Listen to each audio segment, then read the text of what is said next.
हाँ, तो बच्चों हम लोग पिछले टर्म पे वैद्युत आवेश तथा क्षेत्र को थ्योरेटिकली हम लोगों ने समाप्त किया था।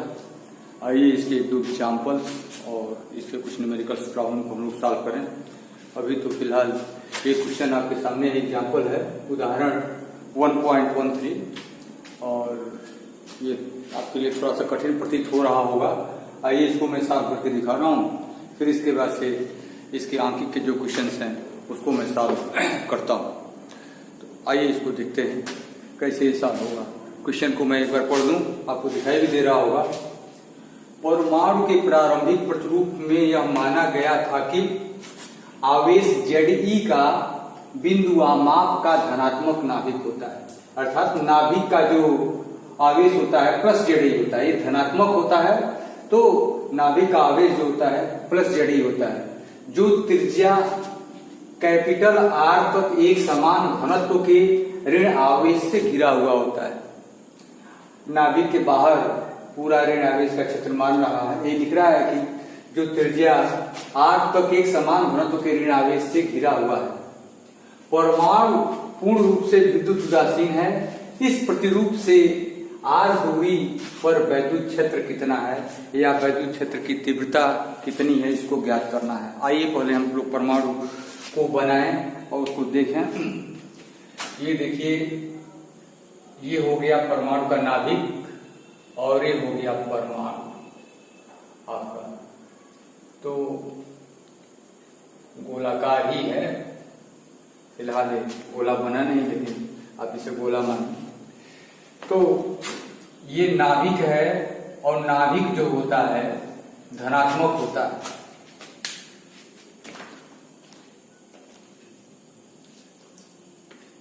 ये जो है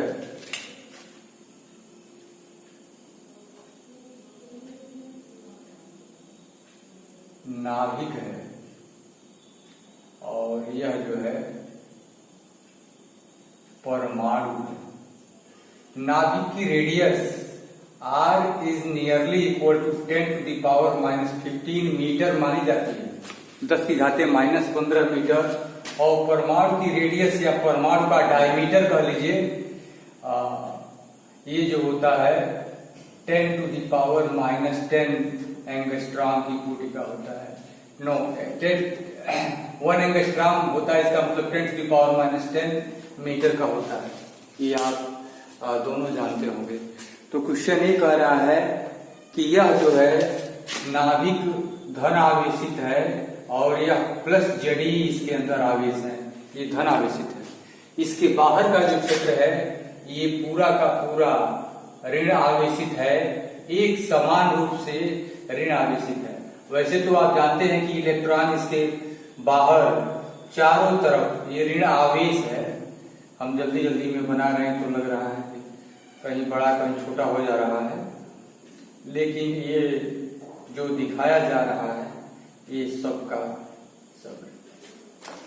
इसके केंद्र से R दूरी पर वैद्युत क्षेत्र की तीव्रता, R दूरी पर वैद्युत क्षेत्र की तीव्रता कहने का मतलब ये है कि यहां से इस पॉइंट पर, सपोज दैट कि यह पॉइंट A है, यहां पर भी आप निकाल सकते हैं। इस पॉइंट A पर भी आप वैद्युत क्षेत्र की तीव्रता निकाल सकते हैं। इस पॉइंट B पर भी वैद्युत क्षेत्र की तीव्रता आप निकालेंगे। और इसके अंदर एक पॉइंट C है, इस तीनों पॉइंट पे आप निकालेंगे।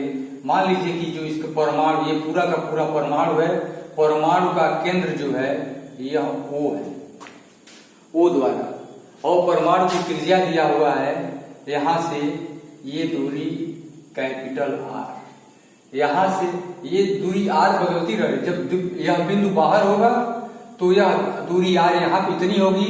यही बिंदु A जब बिंदु B पर चला जाएगा या बिंदु B पर हम वैद्युत क्षेत्र को निकालेंगे तो स्मॉल r यह हो जाएगा, यही स्मॉल r कैपिटल R के बराबर हो जाएगा, जो कि रेडियस ऑफ द एटम होता है।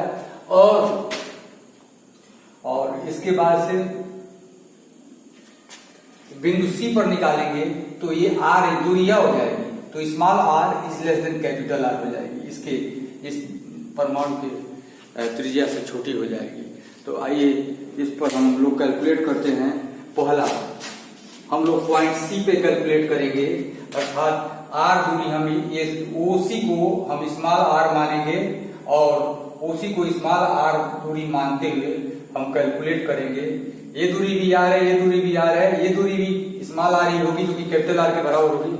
उन तीनों केसों में हम लोग देखेंगे। तो आइए हम लोग कैलकुलेट करते हैं। इस प्रतिरूप से नाभिक से आर दूरी पर कितना क्षेत्र होगा।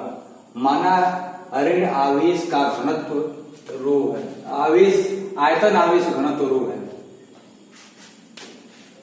इसका सॉल्यूशन कह लीजिए या हल कह लीजिए।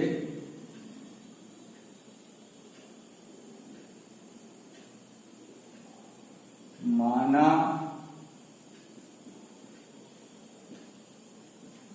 ऋण आवेश का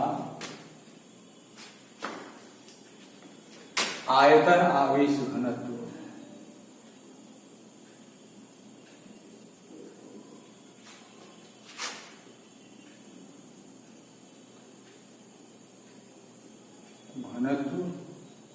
रो है।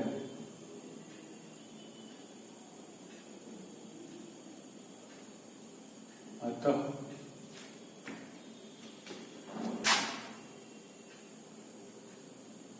रो is equal to Q upon V. आयतन आवेश घनत्व है तो प्रति एकांक आयतन में आवेश की संख्या।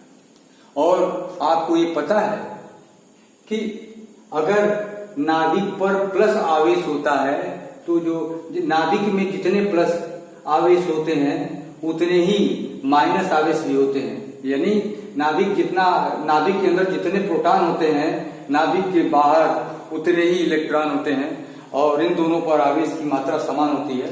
इस कारण ये दोनों एक दूसरे को न्यूट्रलाइज कर देते हैं। तो यह आवेश Q कितना है, Q की वैल्यू है -Ze, क्योंकि नाभिक के अंदर आवेश +Ze और यह पूरे परमाणु का नाभिक कितना हो गया, पूरे परमाणु का आयतन कितना हो गया।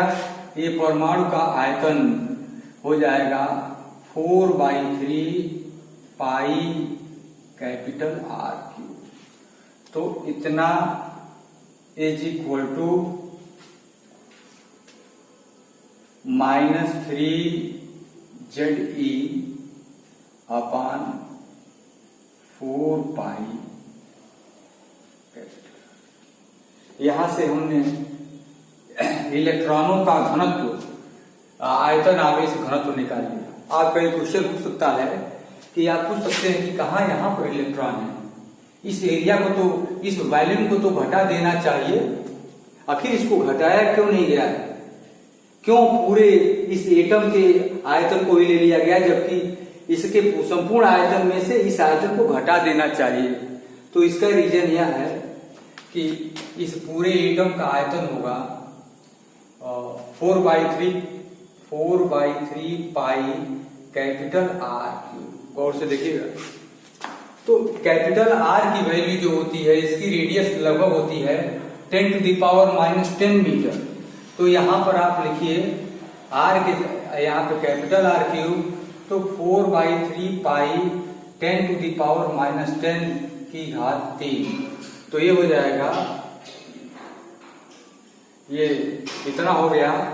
तो इतना जब आप कैलकुलेट करेंगे तो 4/3 पाई 10⁻⁻30 ये मीटर क्यूब होगा। जो कुछ भी होगा ये मीटर क्यूब में होगा।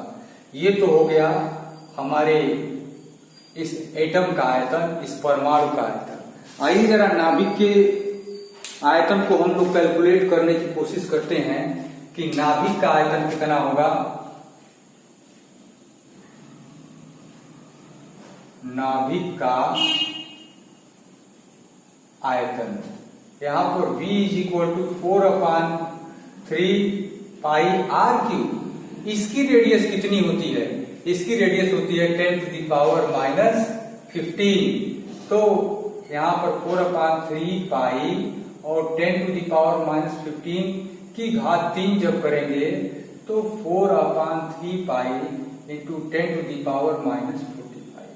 आप यहां देख रहे हैं और बड़े गौर से देखिए कि यहां पर 10⁻⁻45 30 मीटर क्यूब है और यहाँ पर 10⁻⁻45 मीटर क्यूब है। तो इसके कंपैरिजन में, एटम के वॉल्यूम के कंपैरिजन में नाभिक का वॉल्यूम बहुत छोटा होता है and it is negligible in size, so it may be neglected in compare to the volume of the atom. परमाणु के आयतन की तुलना में इसको छोड़ा जा सकता है, इसलिए यहाँ पर ये कैलकुलेशन किया गया है। ये अप्रोक्सीमेशन है। तो आइए पहले हम इसको मिटा दें, क्योंकि ये यहाँ मेरा मुख्य काम आपको समझाना था।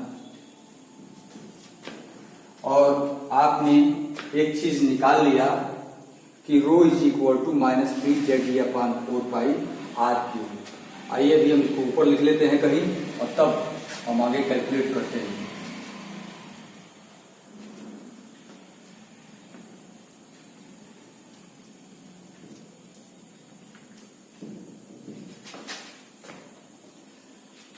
आपने लिख लिया ρ =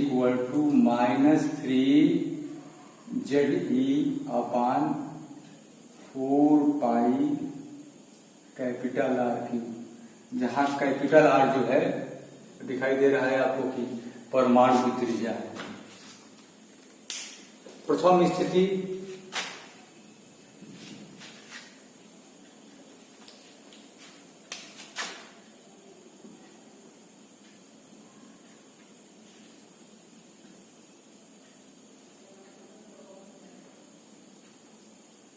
जब small r is less than capital. आइए देखते हैं,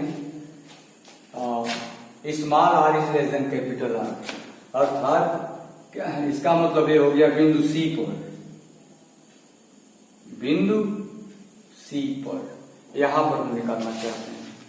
तो बिंदु C पर वैद्युत क्षेत्र की तीव्रता निकालने के लिए बिंदु C से होकर जाने वाले गोले की कल्पना करते हैं। तो यह गॉसियन पृष्ठ है, यह गॉसियन पृष्ठ है।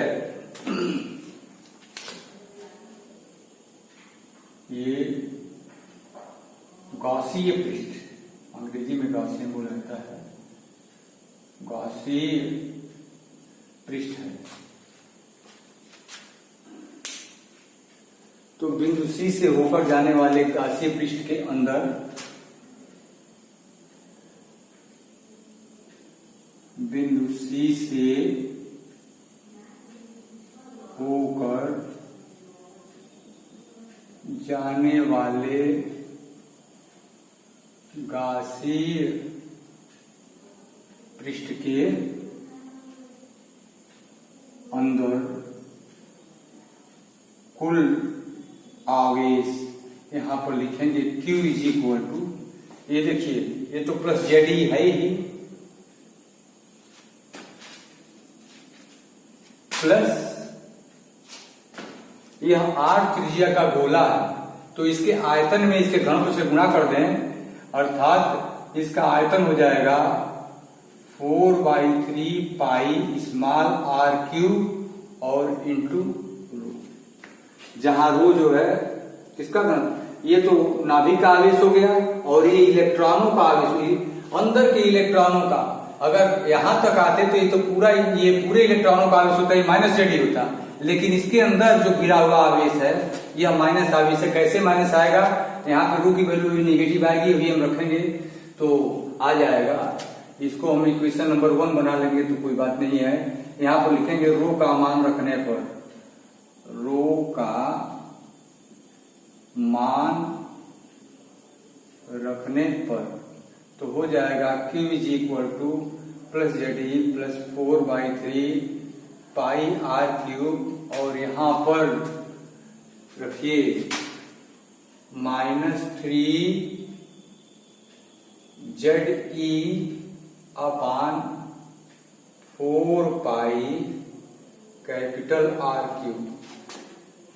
बड़ी बारीकी से 4π कैंसिल आउट, 3 से 3 कैंसिल आउट, तो ये हो जाएगा Q = Z e minus Z ई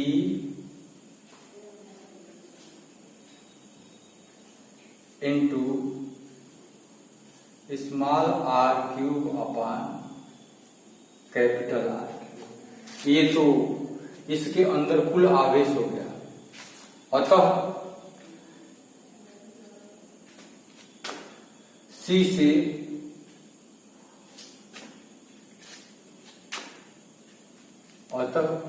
से होकर गुजरने वाले गासी पृष्ठ से बद्ध कुल फ्लक्स, सी से होकर जाने वाले गासी पृष्ठ से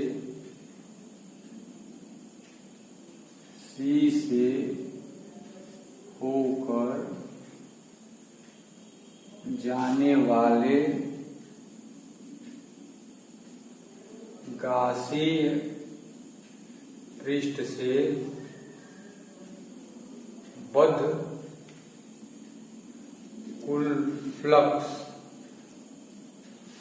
यहां पर फॉर्मूला होता है phi E is equal to Q upon epsilon nought. आइए हम एक तरफ फाई वाला फॉर्मूला रखेंगे, एक तरफ क्यू की वैल्यू रखेंगे और दोनों को कैलकुलेट करने की कोशिश करते हैं। तो देखिए कितना होगा।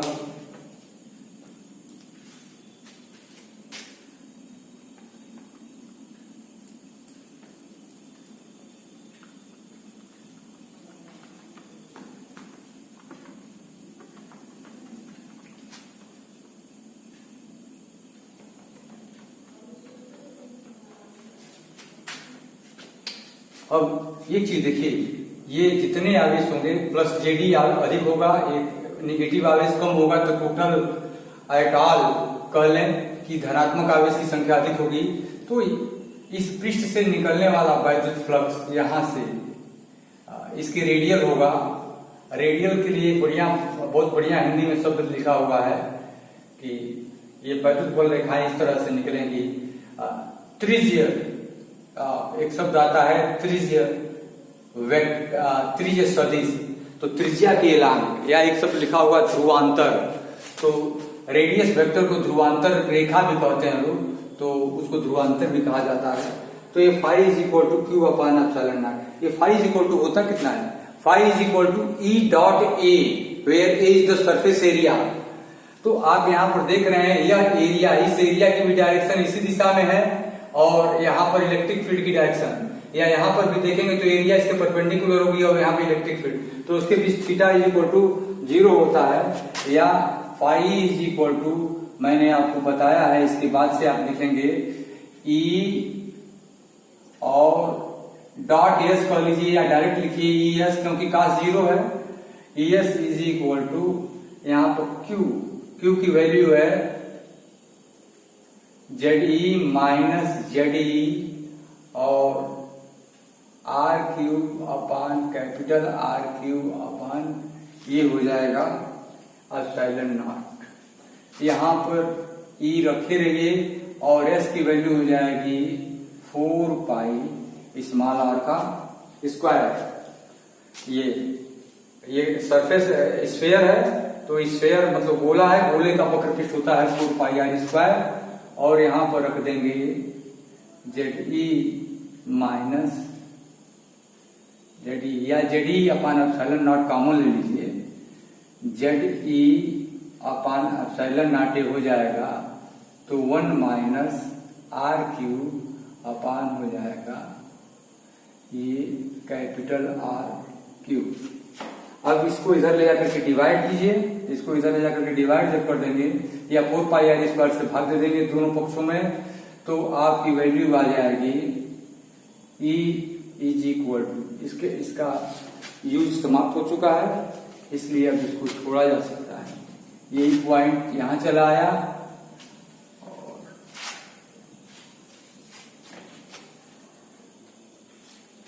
तो ये हो जाएगा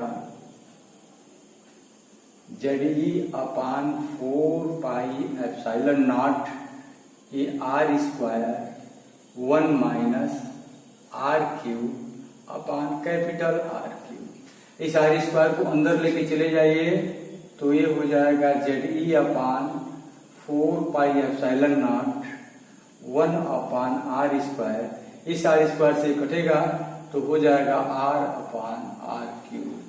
ये हो जाएगा electric field E equal to, ये पहली सिचुएशन है, पहली स्थिति में निकला है कि जब यह दूरी R जो है कैपिटल R से कम होगी तब। अब आइए when R is greater than capital R, small r is greater than capital R, अर्थात ये चीज, ये दूरी अधिक हो इससे, अर्थात बिंदु A पर हम निकालने चल रहे हैं वैद्युत क्षेत्र की तीव्रता। हाँ, ये स्थिति सेकेंड। दूसरी स्थिति क्या है? जब small r is greater than capital R, अर्थात ये दूरी इसके बाहर किसी बिंदु पर, तो बाहर के बिंदु पर बिंदु A से होकर के जाने वाले गॉसियन गोलीय पृष्ठ की आप कल्पना करें। मान लीजिए कि यह गोला है और ये बाहर से होकर के जा रहा है, तो इसके अंदर संपूर्ण आवेश कितना है? ये जितना प्लस है उतना ही माइनस भी है, तो इसके अंदर संपूर्ण आवेश शून्य है। तो क्या होगा इस दिशा में? इस दिशा में होगा ये कि phi E is equal to Q upon epsilon not.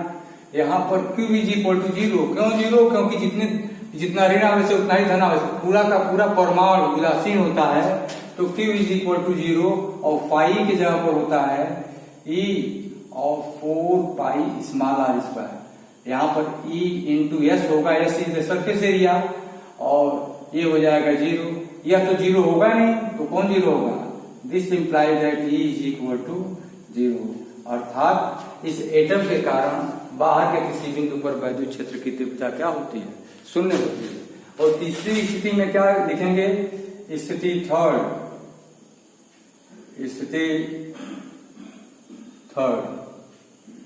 जब small r is equal to capital R, इसको यहाँ पर R इज ग्रेटर, यहाँ बिंदु A पर लिखा जा सकता है, बिंदु A पर यहाँ पर, और small r is equal to capital R यहाँ पर हो जाएगा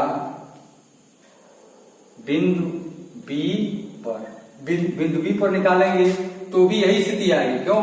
क्योंकि इस गोले के अंदर यहाँ पर जो गॉसियन पृष्ठ की परिकल्पना की जाएगी, इसके अंदर संपूर्ण आवेश शून्य माना जाएगा, क्योंकि जितना धन है उतना ही ऋण है। तो बिंदु B पर भी क्या हो जाएगा? E is equal to 0। क्यों हो गया आपको पता है? तो इस तरीके से आपका एग्जाम्पल 1.13 कंप्लीट हुआ। आइए अब छोटे छोटे क्वेश्चंस को सॉल्व करते हैं एनसीईआरटी के शुरुआती क्वेश्चंस को, फिर इससे बड़े स्तर के क्वेश्चंस को सॉल्व कराऊंगा। पहले आइए देखते हैं ये अभ्यास का, एनसीईआरटी के अभ्यास का क्वेश्चन नंबर 1.1 कैसे है कि वायु में एक दूसरे से 30 सेंटीमीटर दूरी पर रखे दो छोटे आवेशित गोलों पर क्रमशः 2 × 10⁻⁷ कूलाम तथा 3 × 10⁻⁷ कूलाम आवेश है, उनके बीच कितना बल है? वेरी इजी, आप इसको सॉल्व कर ले जाएंगे, फिर भी मैं सॉल्व करके बता रहा हूँ। अभी इसके पहले एक लेंदी क्वेश्चन था आपके सामने समक्ष, आपके एक लेंदी क्वेश्चन रहा, लेकिन आइए एक छोटा सा क्वेश्चन आपके सामने सॉल्व करूँ, ये भी आपने लिए जरूरी ही है। तो इसका सलूशन कैसे है? यहाँ पर लिखा हुआ है R is equal to 30 centimetre, 30 × 10⁻⁻2 metre, ये हो जाएगा 0.3 मीटर। दो आवेश हैं Q1 और Q2।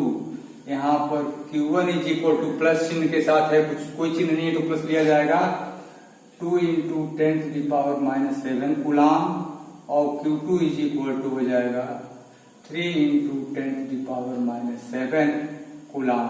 और आप जानते हैं कि एक नियतांक होता है K, and K is equal to होता है 1/4 πε0 is equal to 9 × 10⁹ newton metre square per coulomb square होता है। ये डाटा तो आपको याद रखना पड़ता है, ये दोनों चीजें हैं। अब आप बहुत अच्छी तरीके से जानते हैं कि दो आवेश Q1 और Q2 ये दोनों धनात्मक ही हैं फिलहाल, तो ये इस पर बल लगाया गया इधर की तरफ, ये भी इस पर बल लगाएगा इधर की तरफ। यहाँ पर सदिश निरूपण नहीं करना है, सीधे वेक्टर का परिमाण निकालना है। तो ये इन दोनों के बीच लगने वाले बल का मान कितना होता है, F is equal to 1/4 pi epsilon nought Q1 Q2 upon R²। यहाँ पर K भी लिखा जा सकता है, जहाँ K की वैल्यू ये है, आप जैसे उचित समझे लिखें। तो यहाँ पर हो जाएगा 9 इंटू 10 टू दी पावर 9 और the value of Q1 is 2 into 10 to the power -7, 3 into 10 to the power -7 upon R²। ये R² है, तो R का स्क्वायर करेंगे तो 0.3 का स्क्वायर हो जाएगा। और जब आप इसको सॉल्व करेंगे तो आप पाएंगे, ये इससे कटेगा 6 हो रहा है, 6 into 10 to the power -3 newton. गुणा कीजिए, नीचे से आएगा और इतना हो जाएगा। कैलकुलेट आप करेंगे तो आप आ जाएंगे। अब ये इतना बल लग रहा है, और यह बल किस प्रकार का होगा, यह बल दोनों धन आवेश हैं, तो यह बल प्रतिकर्षण का होगा। प्रतिकर्षण बल, बलों की दिशा क्या होगी, दोनों आवेशों को मिलाने वाली रेखा के अनुदिश बाहर की तरफ। तो ये क्वेश्चन नंबर 1.1 रहा। आइए देखते हैं क्वेश्चन नंबर 1.2। आइए क्वेश्चन नंबर 1.2 पे हम चलते हैं। देखिए क्वेश्चन कह क्या रहा है, 0.4 माइक्रोकूलम आवेश के किसी छोटे गोले पर अन्य छोटे आवेशित गोले के कारण वायु में 0.2 न्यूटन बल लगता है। उस पर कुछ आवेश होगा। आइए आगे देखते हैं। यदि दूसरे गोले पर -0.8 माइक्रोकूलम आवेश हो तो, हिंदी मीडियम वाली बुक में माइनस नहीं दिया हुआ है, इंग्लिश वाले में माइनस लिखा हुआ है, जैसे आप इसलिए माइनस लगाया है। आवेश हो तो दोनों गोलों के बीच कितनी दूरी है, और दूसरा पूछ रहा है दूसरे गोले पर पहले गोले के कारण कितना बल लगता है। तो यही आसान ही है। इसको कैसे सॉल्व करेंगे, मान लीजिए पहले ए वाला पार्ट सॉल्व कीजिए। यहाँ पर यहाँ लिखते हैं हम, सॉल्यूशन इसका दे रहे हैं आपको। ए वाले पार्ट का, suppose that this is equal to Q1 and this is equal to Q2। The value of Q1 is equal to 0.4 into 10 to the power -6 coulomb हो जाएगा, और प्लस साइन के साथ रहेगा, या 4 into 10 to the power -7 coulomb, और Q2 हो जाएगा, ये प्लस है और ये माइनस है। यहाँ पर लिखेंगे -0.8 into 10 to the power -6 coulomb is equal to minus times 8 into 10 to the power -7 coulomb. Q1 Q2 हो गया। मान लीजिए इन दोनों के बीच की दूरी R है, और आप जानते हैं कि इस पर जितना बल लगाएगा यह भी उस पर इतना, अर्थात एक दूसरे पर, दोनों द्वारा एक दूसरे पर लगाया गया बल बराबर और विपरीत होगा। क्वेश्चन में दिया हुआ है कि F is equal to 2 newton, 0.2 newton. तो अट्रैक्शन का जब फोर्स होता है तो इसके यहाँ पर नेगेटिव लगा दिया जाता है, या नहीं कुछ तो केवल आप वैल्यू रख करके पुट करें। तो कैसे होगा, ये दूरी R ज्ञात करनी है। तो आप जानते हैं दोनों आवेशों के मध्य बल, यहाँ पर लिखा जाएगा दोनों आवेशों के मध्य बल F is equal to 1/4 pi epsilon nought Q1 Q2 upon R²। तो यहां से आप R² की वैल्यू आपको निकालनी है। दोनों गोलों के बीच दूरी कितनी है, तो R आपने माना है कि दोनों गोलों के बीच की दूरी R है। तो यहाँ पर R² is equal to 1/4 pi epsilon nought Q1 Q2 upon F। तो यहां से R इज इक्वल टू हो जाएगा √1/4 pi epsilon nought Q1 Q2 upon F. Now put the values. तो R is equal to √9 into 10 to the power 9. The value of Q1 is equal to 4 into 10 to the power minus 7. 4 into 10 to the power minus 7 into minus चिन्ह मत रखिए, क्योंकि अब direct आप इधर भी plus वाली वैल्यू रखे हुए हैं, F की वैल्यू प्लस, तो यहाँ पर भी इसकी वैल्यू प्लस रखे हुए हैं, इसलिए आपको R निकालने से मतलब होना चाहिए केवल न्यूमेरिकल वैल्यू से 8 into 10 to the power minus 7 upon F.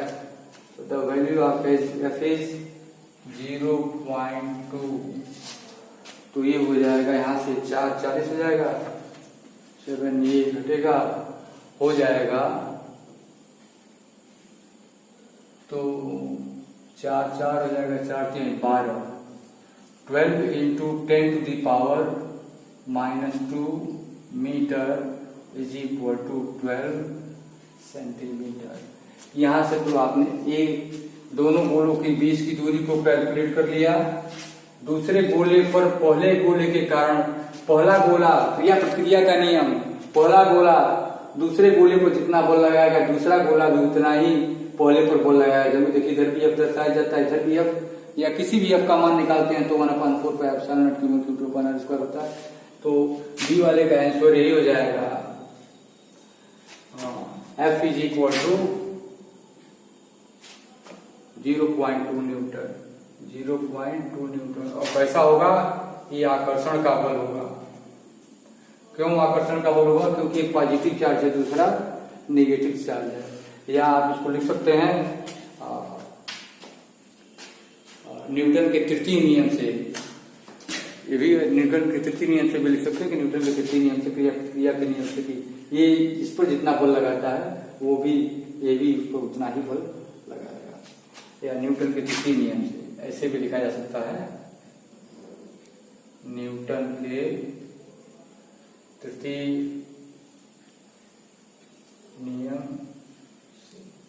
कल वाले लेक्चर में भी न्यूमेरिकल ही चलेगा, वो लेक्चर तो नहीं कहा जाएगा, लेकिन फिर भी चलिए हम लोग न्यूमेरिकल सॉल्व करते हैं.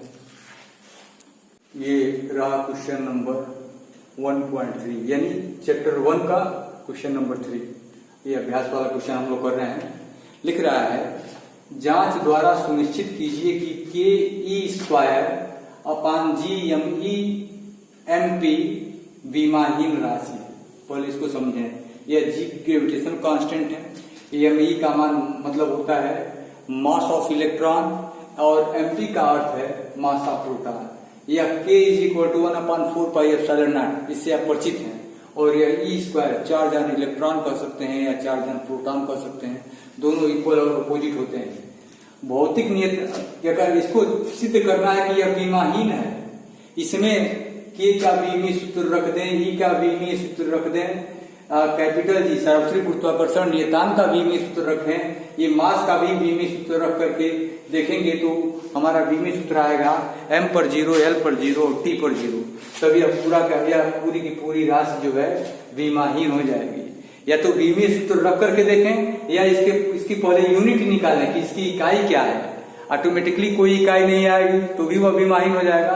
तो शॉर्टकट रास्ते से हम आपको बताने की कोशिश करते हैं कि पहले इसमें हम इसका मात्रक लिखेंगे, इसका मात्रक लिखेंगे, इन सब का लिखेंगे, लिख करके और डिवाइड करेंगे या भाग देंगे, और उसके बाद से देखते हैं कि क्या आता है, कैसे यह विमाहीन राशि. इसके बाद से दिख रहा है कि भौतिक नियतांकों की सारणी देखकर इस अनुपात का मान ज्ञात कीजिए कि कितना होगा. भौतिक नियतांकों का मान देखकर मास ऑफ इलेक्ट्रॉन कितना होता है, मास ऑफ प्रोटॉन कितना होता है, इसको मैंने आपके लिए लिख दिया कि mass of proton is equal to 1.67 into 10 to the power -27, mass of electron is equal to इतना, और K इज इक्वल टू. ये सब आपको ज्ञात होना चाहिए, नहीं याद है तो याद भी रखना चाहिए. इन नियतांकों का मान ये बहुत इंपॉर्टेंट होते हैं, और याद रहता है तो बहुत अच्छी बात है. तो आइए देखते हैं कि पहले KE² upon GME into MP विमाहीन है कि नहीं है. तो यहाँ पर लिखें, इसका विमीय सूत्र भी हम लिखने चल रहे हैं K E square upon G mass of electron into mass of proton. अब आइए इसको हम लिखते हैं मात्रक।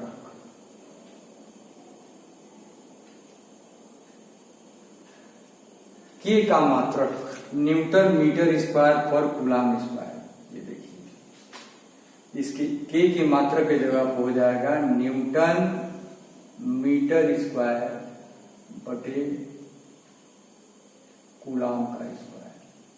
और यह आवेश ई है, इलेक्ट्रॉन का आवेश होता है, आवेश का मात्रक होता है कूलम। 1.6 इंटू 10⁻19 यह इसका परिमाणात्मक मान हो जाएगा और उसका मात्रक होता है कूलम। तो हम केवल मात्रक लिखने चल रहे हैं तो यहां पर लिखेंगे कूलम। अरे मैं तो अंग्रेजी में लिखने लगा, फिलहाल इतनी अंग्रेजी चलेगी।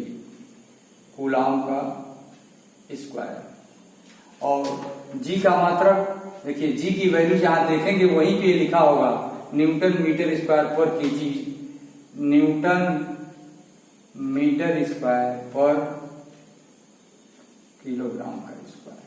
यहां देखिए ये भी किलोग्राम होगा, ये भी किलोग्राम होगा, मास से हेवी है, मास से हेवी है, तो ये हो जाएगा किलोग्राम का स्क्वायर।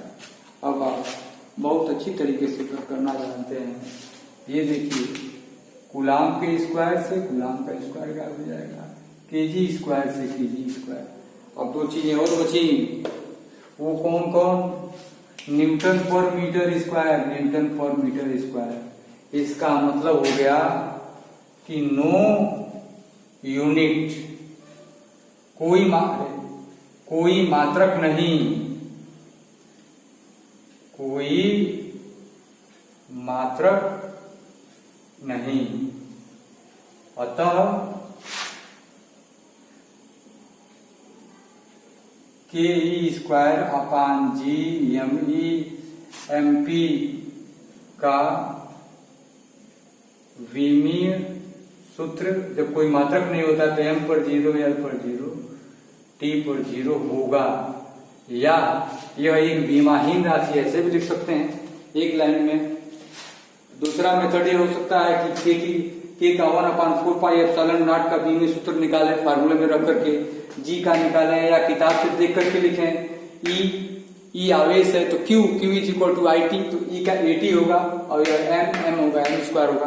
उस तरह से भी रख के आप सॉल्व कर सकते हैं, ऐसे भी रख करके आप सॉल्व कर सकते हैं। तो ये शॉर्टकट मेथड था। इसलिए अब कह रहा है कि भौतिक नियतांकों की सारणी देखकर इस अनुपात का मान ज्ञात कीजिए।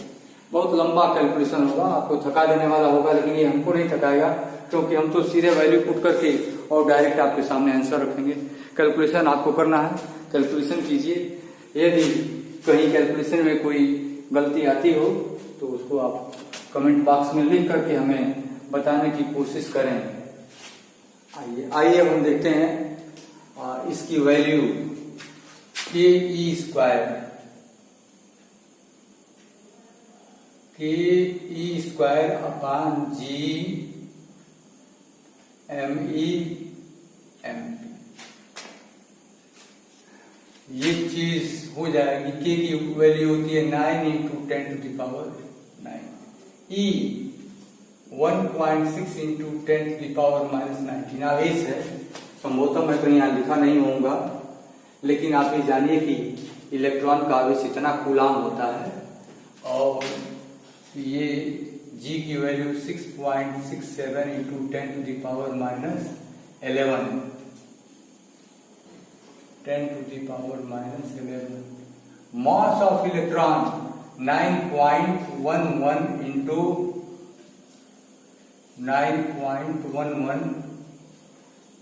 10⁻31। Mass of proton 1.67 into 10⁻27। जब आप इसको रखेंगे, कैलकुलेट करेंगे, तो it will be nearly equal to 2.4 into 10⁻39। ये इतना आ जाएगा। आप कहेंगे ये कैसे आपने निकाला, लंबे गुणा भाग के द्वारा निकाला जाएगा, किताब में सब लिखा हुआ है, इसलिए तो आप कैलकुलेट करके निकालेंगे तो देखेंगे। अभी कह रहा है यह अनुपात क्या बताता है। एक कॉमन सेंस आपके पास होना चाहिए कि यहाँ पर लिखा हुआ है कि एमई और एमपी वास्तव में क्या है, इसको समझने की कोशिश कीजिए जरा। मैं इसको मिटा ही दूं, इससे कोई बहुत मतलब रहा नहीं।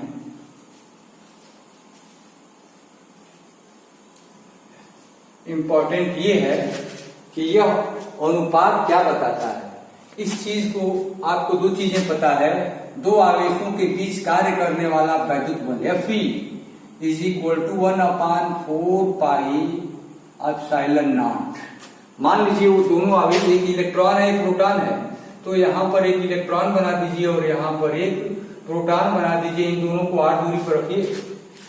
तो ये निगेटिव चार्ज है, ये पॉजिटिव चार्ज है, ये इसको अट्रैक्ट करेगा तो ये Fe इधर तरफ लगेगा और ये इसको अट्रैक्ट करेगा तो Fe, दोनों इक्वल और अपोजिट होंगे। ये इलेक्ट्रोस्टैटिक फोर्स बोला जाता है या कूलाम बल बोला जाता है, इसको आप जानते हैं। तो यहाँ पर Fe इज इक्वल टू कितना हो जाएगा, या इलेक्ट्रॉन है या प्रोटॉन है, इस पर आवेश प्लस ही होता है, इस पर आवेश माइनस ही। हम केवल इसके न्यूमेरिकल वैल्यू को लिखेंगे तो E into e upon are square, या 1/4 पाई एप्सिलॉन नॉट को हम लोग यहीं पे लिख देते हैं कि के E square upon are square. ये दो आवेशों के बीच कार्य करने वाला वैद्युत बल या इलेक्ट्रोस्टैटिक फोर्स। और दूसरा होता है कि दो आवेशों के बीच कार्य करने वाला ग्रेविटेशनल फोर्स। सार्वत्रिक गुरुत्वाकर्षण का बल या गुरुत्वाकर्षण बल कितना होता है, G mass of electron into mass of proton upon are square.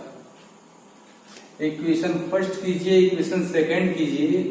First upon second implies तो Fe अपॉन Fg is equal to K E square upon G M E M P. आप आसानी से पा जाएंगे, कॉमन सेंस है कि इसका आर स्क्वायर और इसके आर स्क्वायर से ये कैंसिल हो जाएगा तो हमारा एक फार्मूला आ जाएगा।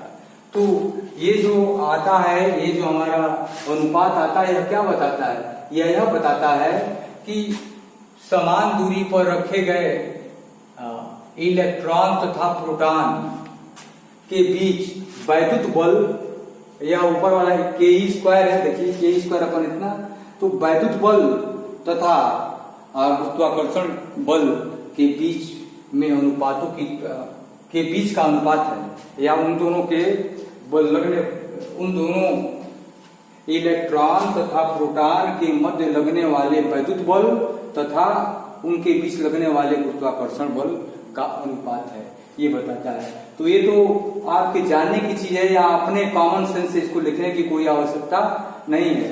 आप यहीं से लिख करके देख करके बोल देंगे कि यदि एक इलेक्ट्रॉन तथा एक प्रोटॉन आर दूरी पर रखे गए हों तो उनके बीच लगने वाले वैद्युत बल तथा उनके बीच लगने वाले गुरुत्वाकर्षण बलों का ये अनुपात है, और इसका कोई मात्रक नहीं होगा क्योंकि